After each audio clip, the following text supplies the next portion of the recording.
ওম নমো ভগবতে বাসুদেবায়। জয় শ্রীকৃষ্ণ। রাধে রাধে। নমস্কার বন্ধুরা, আজ 12ই জ্যৈষ্ঠ 27শে মে বুধবার। আজকের দিনই পালন করা হচ্ছে জ্যৈষ্ঠ মাসের তথা পুরুষোত্তম মাসের শুক্লপক্ষের একাদশী পদ্মিনী একাদশীর ব্রত। একাদশী তিথি শুরু হয়েছে গতকাল মঙ্গলবার সকাল 7:53 থেকে, যা থাকবে আজ বুধবার সকাল 8:02 পর্যন্ত। এই পদ্মিনী একাদশী হলো এমন একটি একাদশী যেটি হয়তো জীবনে মাত্র কয়েকবারই আপনি পালন করার সুযোগ পাবেন। কারণ এই একাদশী এতই বিরল যে এটি সাধারণত প্রতি 3 বছরে মাত্র একবার আসে, এবং সেটা আসে অধিক মাস বা পুরুষোত্তম মাসের ভিতর। তাই এই একাদশীর মাহাত্ম্য, পূর্ণ ফল এবং পূজাবিধি অন্য সব একাদশী থেকে সম্পূর্ণ আলাদা এবং বহু গুণ বেশি ফলদায়ক। 2026 সাল বা 1433 বঙ্গাব্দে এই অপূর্ব সুযোগ আবার এসেছে। তাই আপনারা অবশ্যই এই একাদশী নিষ্ঠার সঙ্গে পালন করুন। আজকের পর্বের ভিডিওতে আমরা শ্রবণ করব পদ্মিনী একাদশীর ব্রতকথা, এবং ভিডিও শেষে আমরা জানব আজকের দিনে যারা ব্রতের উপবাস করছেন তারা আগামীকাল পারণ ক্রিয়া কখন এবং কিভাবে করবেন। তার সাথে একাদশী সংকল্প মন্ত্র, পারণ মন্ত্র, একাদশী পালনের যাবতীয় নিয়মবিধি নিয়ে এই ভিডিও শেষে আমি আলোচনা করব। তাই আপনার কাছে অনুরোধ, ভিডিওটি অবশ্যই মনোযোগ সহকারে সম্পূর্ণ দেখুন। তাহলে শুরু করছি পুরুষোত্তম মাসের শুক্লপক্ষের পদ্মিনী একাদশীর ব্রতকথা। জয় শ্রীকৃষ্ণ। রাধে রাধে। পদ্মিনী একাদশীর মাহাত্ম্য বর্ণনা করেছিলেন স্বয়ং পরমেশ্বর ভগবান শ্রীকৃষ্ণ। মূলত স্মার্তগণ পুরুষোত্তম মাস বা অধিমাসকে মলমাস নামে আখ্যায়িত করে এই মাসে সমস্ত শুভ কার্য পরিত্যাগ করে থাকেন। কিন্তু ভগবান শ্রীকৃষ্ণ এই মাসকে পারমার্থিক মঙ্গলের জন্য অন্য সকল মাস থেকে সর্বশ্রেষ্ঠ বলে নির্ণয় করেছিলেন, এবং ভগবানের নিজের নাম অনুসারে এই মাসের নাম করা হয়েছে পুরুষোত্তম মাস। একদিন পাণ্ডুপুত্র মহারাজ যুধিষ্ঠির এক একান্ত আলোচনায় ভগবান শ্রীকৃষ্ণের কাছে বিনীতভাবে জিজ্ঞাসা করলেন, হে জনার্দন, আমি বহু ধর্ম ও ব্রতের কথা শুনেছি। এবার আপনি দয়া করে পুরুষোত্তম মাসের সর্বপাপ বিনাশিনী এবং পুণ্যদায়িনী শুক্লপক্ষিয়া পদ্মিনী একাদশীর মাহাত্ম্য কথা আমার কাছে বর্ণনা করুন, যা শ্রবণ করলে পরম পদ প্রাপ্ত হওয়া যায়। যুধিষ্ঠিরের জ্ঞানতৃষ্ণা ও সমর্পণে ভগবান শ্রীকৃষ্ণের বঙ্কিম ঠোঁটে প্রসন্নতার হাসি ফুটে উঠল। তিনি যুধিষ্ঠিরকে সহাস্য বদনে বললেন, হে চক্রবর্তী সম্রাট যুধিষ্ঠির, পদ্মিনী একাদশী তিথিতে অন্যান্য একাদশী তিথির মতোই পূর্দবের সমীর দিন থেকেই ব্রতকার্যের সূচনা হয়ে যায়, এবং দশমীর দিন থেকেই কাঁসার পাত্রে ভোজন, মসুর, ছোলা, শাক এবং অপরের অন্ন ও আমিষ বর্জন করতে হয়। পরের দিন প্রাতকীর্তের পর সুগন্ধি ধূপ, দীপ এবং চন্দনাদি দিয়ে ভগবানের পুজো করতে হয়। রাত্রে জাগ্রত থেকে ভগবানের নাম, গুণ এবং কীর্তন করতে হয়। এই পর্যন্ত বলে ভগবান শ্রীকৃষ্ণ একটু থামলেন। তিনি দেখতে পেলেন মহারাজ যুধিষ্ঠিরের চোখে মুখে তখনও অতৃপ্তির ছাপ, অর্থাৎ তিনি আরও বিশদভাবে ভগবানের কাছ থেকে পদ্মিনী একাদশীর মাহাত্ম্য শ্রবণ করতে চান। অন্তর্যামী ভগবান বুঝতে পারলেন ধর্মপুত্র যুধিষ্ঠিরের এই গোপন অভিপ্রায়। তাই এবার তিনি বলে উঠলেন, হে ধর্মপুত্র, এখন এই ব্রতের একটি ইতিহাস আপনার মনোরঞ্জনের জন্য আপনার কাছে বর্ণনা করছি। বহু পূর্বে ঋষি পুলস্ত্য মহাবিষ্ণুভক্ত দেবর্ষী নারদকে এই ইতিহাস বর্ণনা করেছিলেন। একসময় আপনাদের এই কুরুপাণ্ডব বংশের রাজা এবং আপনাদের এই পূর্বপুরুষ ছিলেন রাজ কার্তবীর্য। তিনি ছিলেন অতুলনীয় রকমের বলশালী। একদা এই রাজা কার্তবীর্য মহাধুরন্ধর ও মহাবলী রাক্ষস লঙ্কাপতি রাবণকে পরাজিত করে তার কারাগারে বন্দী করে রাখেন। লঙ্কাধীশ রাবণ ছিলেন মহামুনি পুলস্ত্যের পৌত্র। তাই স্বর্গে মহর্ষি পুলস্ত্য তার নাতি রাবণের পরাজয়ের সংবাদ পেয়ে তড়িৎগতিতে মাহিষ্মতি নগরে এলেন। সেই উদীয়মান সূর্যের ন্যায় ঋষিকে দেখে কার্তবীর্যার্জুন তাকে সাদর অভ্যর্থনা জানালেন এবং মহর্ষির আগমনের কারণ জানতে চাইলেন। ঋষি কার্তবীর্যার্জুনের কাছে রাবণের মুক্তি প্রার্থনা করলেন। প্রচণ্ড বলশালী ক্ষত্রিয় রাজা কার্তবীর্য মুনি ঋষিদেরকে খুবই সম্মান করতেন। তাই মুনির আজ্ঞা পেয়ে রাজা তখনই রাবণকে মুক্ত করে দেন এবং রাবণকে অনেক উপহার প্রদান করেন এবং তার সঙ্গে মিত্রতায় আবদ্ধ হন। এই আশ্চর্যজনক কথা শুনে দেবর্ষী নারদ পুলস্ত্য মুনিকে জিজ্ঞাসা করলেন, হে মুনিবর, ইন্দ্রসহ সকল দেবতা যেখানে রাবণের কাছে পরাজিত হয়েছিলেন, সেখানে কিভাবে সামান্য ক্ষত্রিয় রাজা কার্তবীর্য রাবণকে পরাজিত করে ফেললেন? কৃপা করে তা আমাকে বলুন। মহামুনি পুলস্ত্য তখন দেবর্ষী নারদের কাছে কার্তবীর্য জন্মরহস্য বর্ণনা করলেন। বহুকাল আগের কথা, তখন চলছে ত্রেতা যুগ। সেকালে হৈহয় বংশে কৃতবীর্য নামে এক পরাক্রমশালী রাজা ছিলেন। চাকচিক্যময় নগরী মহিষ্মতিপুরে ছিল তার রাজধানী। রাজা কৃতবীর্যে ছিল 1000 পত্নী, কিন্তু কোনো রানীর গর্ভেই রাজ্যসভা গ্রহণের মতো কোনো পুত্র সন্তান জন্মগ্রহণ করেননি। এমনকি দেবতাদের আরাধনাতেও বংশ প্রদীপে দেখা পেলেন না তিনি। অবশেষে সাধু সন্ন্যাসীদের আজ্ঞানুসারে বিভিন্ন ব্রত পালন করা শুরু করলেন রাজা কৃতবীর্য। তথাপিও রাজা ছিলেন অপুত্রক। তাই একদিন নিজের মন্ত্রীর ওপর রাজ্যভার অর্পণ করে কঠোর তপস্যায় অরণ্যে গমন করবেন বলে স্থির করলেন রাজা কৃতবীর্য। রাজা কৃতবীর্যের 1000 পত্নী ছিল, কিন্তু তাদের মধ্যে মহারাজ হরিশ্চন্দ্রের কন্যা পদ্মিনী ছিলেন তার অত্যন্ত প্রিয়। স্বামীর মনের অবস্থা বুঝতে পেরে এই মহীয়সী নারীও স্বামীর সাথে তপস্যার জন্য মন্দার পর্বতে গমন করলেন। মন্দার পর্বতের চূড়ায় বসে রাজা কৃতবীর্য এবং রানী পদ্মিনী 10,000 বছর ধরে কঠোর তপস্যা করলেন, কিন্তু তবুও কার্তবীর্য পুত্র সুখ থেকে বঞ্চিতই রইলেন।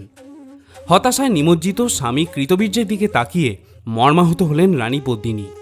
এবার এই মহাসাধ্বী রমণী অনুসূয়াকে জিজ্ঞাসা করলেন, হে সাধ্বী, একটি পুত্র সন্তান লাভের আশায় আমিও আমার স্বামী 10,000 বছর ধরে তপস্যা করেও বিফল হয়েছি। আমার স্বামীর এই মলিন মুখমণ্ডল আমাকে এখন প্রতিনিয়ত পীড়া প্রদান করছে। দয়া করে আমাকে এমন কোনো ব্রতের কথা বলুন যে ব্রত পালন করলে ভগবান প্রসন্ন হন এবং অতি শ্রেষ্ঠ পুত্র লাভ হয়। এমন কোনো উপায় আমাকে বিধান করুন। পদ্মিনীর প্রার্থনায় প্রসন্ন হলেন অনুসূয়া। তিনি বললেন, হে রানী শ্রেষ্ঠ, প্রতি 32 মাস পরপর এক অধিমাস বা পুরুষোত্তম মাস আসে। এই মাসে শুক্লপক্ষে আসে পদ্মিনী এবং কৃষ্ণপক্ষে আসে পরমা নামে 2 একাদশী। এই ব্রত পালন করলে পুত্রদাতা ভগবান শীঘ্রই প্রসন্ন হন। অতএব আপনি নিষ্ঠার সাথে এই ব্রত পালন করুন। নিশ্চয়ই শ্রী ভগবান আপনাদের উপর প্রীত হয়ে পুত্র সন্তান উপহার দেবেন। অনুসূয়ার নির্দেশে পদ্মিনী পরম শ্রদ্ধা সহকারে এবং সঠিক নিয়মে এই পদ্মিনী একাদশীর ব্রত পালন করলেন। ব্রত শেষ করে পদ্মিনী দেখতে পেলেন স্বয়ং ভগবান বিষ্ণু গরুড়ে আরোহণ করে পদ্মিনীর সম্মুখে উপস্থিত হয়েছেন। এই দৃশ্য দেখে আনন্দে আপ্লুত হলেন পদ্মিনী। এরপর ষষ্ঠাঙ্গে প্রণাম করলেন শ্রী ভগবানকে। ভগবান বললেন, হে ভদ্রে, তোমার অতুলনীয় নিষ্ঠা ও পদ্মিনী একাদশীর ব্রত পালনে আমি অতিশয় প্রসন্ন হয়েছি। পুরুষোত্তম মাস হল আমার সর্বাধিক প্রিয়। এই মাসের একাদশী আমার পরম প্রিয়। তুমি সেই ব্রত যথাযথভাবে পালন করেছ, তাই আমি তোমার ইচ্ছানুরূপ বর প্রদান করব। বলো তোমার কি প্রার্থনা। ভগবানের স্তব করে রানী পদ্মিনী বললেন, হে পরমেশ্বর, আমি চাই আমার এই বর আমার স্বামীর প্রাপ্য হোক। আপনি অনুগ্রহ করে আমার স্বামীকে এই বরদান করুন। ভগবান বিষ্ণু পদ্মিনীর প্রতিভক্তি দেখে আরও একবার সন্তুষ্ট হলেন। এরপর তিনি রাজার কাছে এসে বললেন, হে রাজেন্দ্র, আপনার মহীয়সী স্ত্রী তার ব্রতের ফল আপনাকে অর্পণ করেছেন। এবার আপনি আপনার অভিলাষিত বর প্রার্থনা করুন। মহানন্দে রাজা কৃতবীর্য বললেন, হে জগৎপতি মধুসূদন, আমি বহুকাল যাবৎ পুত্র সন্তান লাভ থেকে বঞ্চিত। আমি আমার বংশ ও রাজ্য সংরক্ষণ করার জন্য দেবতা, মানুষ, নাগ, দৈত্য, রাক্ষস আদি কেউ তাকে পরাজিত করতে পারবে না এমন পুত্র আমি প্রার্থনা করি। রাজার প্রার্থনা অনুসারে ভগবান তাকে বরদান করে বললেন, তথাস্তু। এরপর ভগবান অন্তর্হিত হলেন। রাজা কৃতবীর্য পত্নীর সহ নগরে ফিরে গেলেন।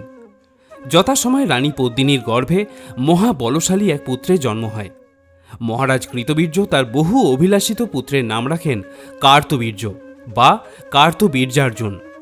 ত্রিলোকে তার সমান কোনো বীরই ছিল না, তাই দশানন রাবণ যুদ্ধে তার কাছে পরাজিত হয়েছিল। এই সকল ঘটনা বর্ণনা করে ভগবান শ্রীকৃষ্ণ বললেন, হে কুন্তিনন্দন, এই পদ্মিনী একাদশীর ব্রত যিনি নিয়মমাফিক ও নিষ্ঠার সাথে পালন করেন তিনি ভগবান শ্রীহরির শ্রী পাদপদ্মে অহৈতুকী ভক্তি লাভ করবেন। তাছাড়া যিনি এই পদ্মিনী একাদশীর মাহাত্ম্য পাঠ ও শ্রবণ করেন তিনি বহু পুণ্য অর্জন করেন। এরপর শ্রীকৃষ্ণের উপদেশে ধর্মপুত্র যুধিষ্ঠির সপরিবারে এই একাদশীর ব্রত পালন করলেন। ইতি শ্রী শ্রী পদ্মিনী একাদশীর ব্রত মাহাত্ম্য সমাপ্ত। শ্রোতা বন্ধুরা, এবারে আসুন জেনে নেওয়া যাক আজকের দিনে যারা পদ্মিনী একাদশীর উপবাস করছেন তারা আগামীকাল পারণক্রিয়া বা ব্রতভঙ্গ কখন এবং কিভাবে করবেন। পারণক্রিয়া বা ব্রতভঙ্গ করতে হবে আগামীকাল বৃহস্পতিবার সকাল 8টা 42 মিনিটের মধ্যে। একাদশীর ব্রত আমরা কিভাবে পালন করব? একাদশী দিন খুব ভোরে ঘুম থেকে উঠে স্নান পর্ব সেরে নিন এবং তারপর পরিষ্কার বস্ত্র পরিধান করে ঠাকুর ঘরে গিয়ে একাদশীর সংকল্প গ্রহণ করুন। মনে রাখবেন, একাদশী পালনের আগে সংকল্প গ্রহণ করা অত্যন্ত আবশ্যক। আপনার ইষ্ট দেবতা বা ভগবানের সামনে বসে মনে মনে বলুন, হে পুণ্ডরীকাক্ষ, হে অচ্যুত, আমি সমগ্র দিন উপবাস থেকে একাদশী ব্রত পালনের জন্য মনস্থির করেছি। আমি যাতে এই ব্রত নিষ্ঠার সঙ্গে পালন করতে পারি তার জন্য আপনি আমার সহায় থাকবেন। একাদশীর সংকল্প মন্ত্রটি আপনি এভাবে উচ্চারণ করতে পারেন। একাদশ্যাম নিরাহারো স্থিত্বা অহম অপরেহানি ভোক্সামি পুণ্ডরীকাক্ষ শরণম মে ভবাচ্যুত। শাস্ত্রমতে দশমীর দিন একবার আহার এবং একাদশী দিন সম্পূর্ণ নিরাহারই থাকার কথা বলা হয়েছে। যদি তাতে আপনি অসমর্থ হন তাহলে শুধুমাত্র একাদশীতে নিরাহার থাকতে হবে।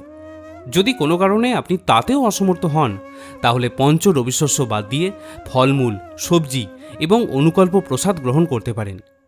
পঞ্চ রবিশস্য অর্থাৎ চাল বা গম জাতীয় কোনো খাবার, ডাল এবং সরিষার তেল একাদশীর দিন বর্জন করতে হয়।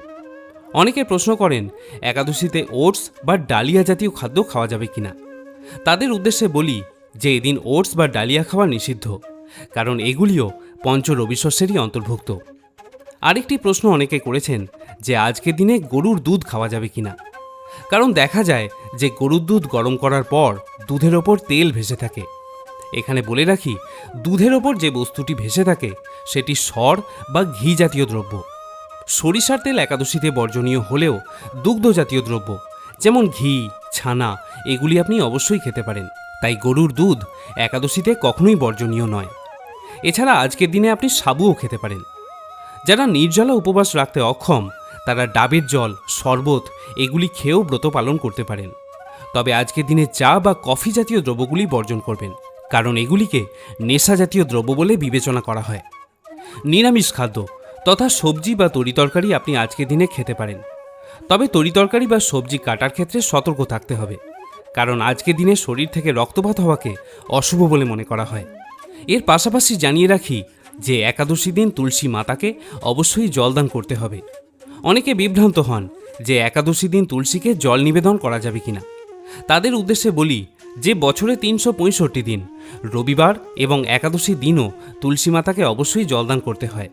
তবে একাদশীতে যে তুলসী পাতা আপনি ভগবানকে নিবেদন করতে চান তা আগের দিন অর্থাৎ দশমীর দিন চয়ন করে রাখতে হবে, কারণ একাদশী দিন তুলসী পাতা চয়ন করা নিষিদ্ধ। এবারে আসুন জেনে নিই আগামীকাল পারণ ক্রিয়া আমরা কিভাবে সম্পন্ন করব। একাদশীর পরের দিন পারণের জন্য যে সময়টি নির্দিষ্ট থাকে তার মধ্যেই পারণ ক্রিয়া সম্পন্ন করা অত্যন্ত আবশ্যক, নতুবা একাদশীর কোনো ফলই পাওয়া যায় না। পারণের সময় আপনি পঞ্চ রবিশস্য দিয়ে ভোগ নিবেদন করে ভগবানকে অর্পণ করতে পারেন। ভোগ নিবেদন যারা করবেন না তারা পুষ্প বা অর্ঘ্য নিবেদন করেও এই পারণ ক্রিয়া সম্পন্ন করতে পারেন। সেক্ষেত্রে পারণ মন্ত্রটি 3 বার উচ্চারণ করুন এবং সেই অর্ঘ্য বা ভোগ ভগবানকে নিবেদন করে ব্রত ভঙ্গ করুন। পারণ মন্ত্রটি আপনি এভাবে উচ্চারণ করতে পারেন, ওম অজ্ঞানতিমিরান্ধস্য ব্রতে নানে না কেশব প্রসিদ্ধ সুমুখ নাথ জ্ঞান ও দৃষ্টি প্রদো ভব। অর্থাৎ হে কেশব, আমি অজ্ঞানরূপ অন্ধকারে নিমজ্জিত হয়ে আছি। হে নাথ, এই ব্রত দ্বারা আমার প্রতি প্রসন্ন হয়ে আমাকে জ্ঞান দৃষ্টি প্রদান করুন। শ্রোতা বন্ধুরা, পরিশেষে একটা কথাই আপনাদের বলবো, একাদশী ব্রত পালনের প্রকৃত উদ্দেশ্য কেবল উপবাস করা নয়, নিরন্তর শ্রী ভগবানের নাম স্মরণ, মনন এবং শ্রবণ কীর্তনের মাধ্যমে একাদশীর দিনটি অতিবাহিত করতে হয়। এই দিন যে কোনো রকমের পরনিন্দা, পরচর্চা, মিথ্যা ভাষণ, রাগ এগুলিকে পরিহার করার চেষ্টা করুন। কোনো অভাবী মানুষ বা পশু পাখি যদি আজকের দিনে আপনার বাড়িতে আসে তাহলে কখনোই তাদেরকে খালি হাতে ফেরাবেন না। আপনার সামর্থ্য অনুযায়ী তাদের খাদ্য বা অর্থ দিয়ে সাহায্য করার চেষ্টা করুন এবং আনন্দের সঙ্গে একাদশীর ব্রত পালন করতে থাকুন। প্রিয় শ্রোতা বন্ধুরা, যদি আজকের ভিডিওটি দেখে আপনি সমৃদ্ধ হন তাহলে অবশ্যই একটি লাইক করার অনুরোধ করব। আর যদি আমাদের এই চ্যানেলে আপনি নতুন শ্রোতা হয়ে থাকেন তাহলে অবশ্যই চ্যানেলটি সাবস্ক্রাইব করে রাখুন। সকলে ভালো থাকুন, সুস্থ থাকুন। মঙ্গলময় জগদীশ্বরের কৃপায় আপনার জীবন আরও সুন্দর ও সার্থক হয়ে উঠুক। জয় শ্রীকৃষ্ণ।